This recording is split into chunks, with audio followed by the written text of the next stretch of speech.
वो रति क्रिया का मालिक होता है और वह उत्तम कर्म करता है और उसका सदा कल्याण होता है। वो कभी उसका कभी भी उसका नुकसान नहीं होता, वो कभी नष्टप्रद नहीं होता है।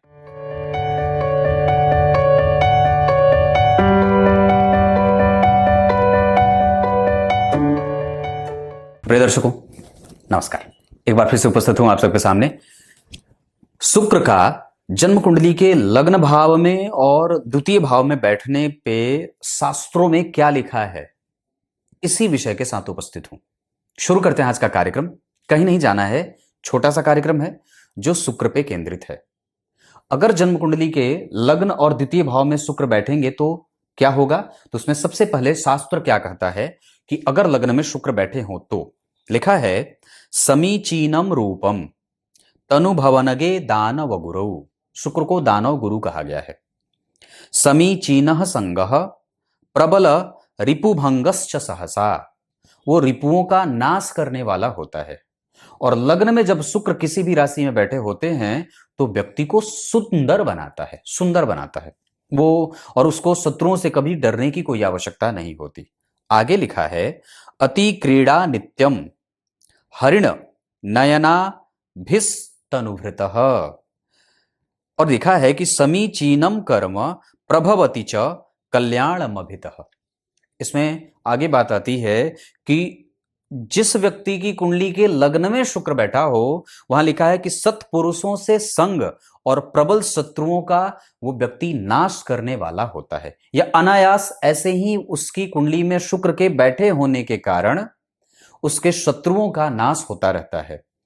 या फिर आप इसे ऐसा भी कह सकते हैं कि जिस व्यक्ति की कुंडली के लग्न में शुक्र बैठे होते हैं वो अपने जीवन में बनने वाले विपरीत परिस्थितियों का दमन करने वाला होता है।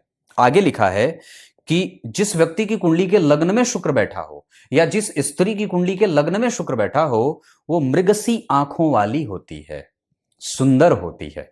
और लिखा है कि उस व्यक्ति की कुंडली में, जिस व्यक्ति की कुंडली के लग्न में शुक्र बैठे हो, वो सुंदर सुंदर स्त्रियों के संपर्क में रह करके रति क्रीड़ा का मालिक होता है। शुक्र रति क्रिया सुगंधों के मालिक होते हैं ना।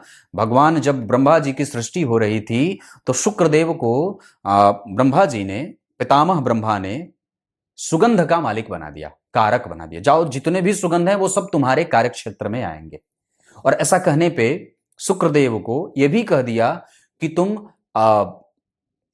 कामसूत्र के विधाता होगे, तुम रति क्रिया के विधाता होगे। जिसकी कुंडली में लग्न में शुक्र बैठा होता है वो रति क्रिया का मालिक होता है और वह उत्तम कर्म करता है और उसका सदा कल्याण होता है। वो कभी उसका कभी भी उसका नुकसान नहीं होता, वो कभी नष्टप्रद नहीं होता है। ये लग्न के शुक्र का फल है। अब आगे बात लिखी है द्वितीय भाव के शुक्र के बारे में। कुटुंबस्थे शुक्रे, कुटुंबस्थे शुक्रे परम कमनीयम जनिवतो मुखम रूपम धन्यम प्रभवती मनीषा च भवती। और आगे क्या लिखा, सदा मिष्ठा वाणी, मिष्ठा नहीं मिष्ठा, सदा मिष्ठा वाणी चपल नयनानाम प्रियकरी दुकुलार्थ व्रातैरुत वृतमलम कोश भवनम। इसका स्पष्ट अर्थ लिखा है ग्रंथ में कि शुक्र यदि धन भाव में हो तो क्या कहते हैं कि उसका मुख और शरीर सुंदर होता है। यह बात मैंने भी कार्यक्रम में बात बताई है कि जिस व्यक्ति की कुंडली के द्वितीय भाव में शुक्र होते हैं वो सुंदर वाणी और सुंदर मुख वाला होता है, अच्छे भोजन करने वाला होता है, खराब भोजन नहीं करता, और बुद्धि उसकी तीव्र होती है ना। लिखा है कि मुखम रूपम धन्यम प्रभवती मनीषा च महती, महती बुद्धि का होता है, श्रेष्ठमति का होता है। और लिखा है कि चंचल नेत्र वाली स्त्रियों को प्रसन्न करने वाली मधुर मुस्कान उसकी होती है। जो किसी को भी अपने तरफ आकृष्ट कर ले उसकी ऐसी दिव्य छटा वाली मुस्कान होती है। तथा वस्त्र और धन आदि से भंडार उसका भरा रहता है।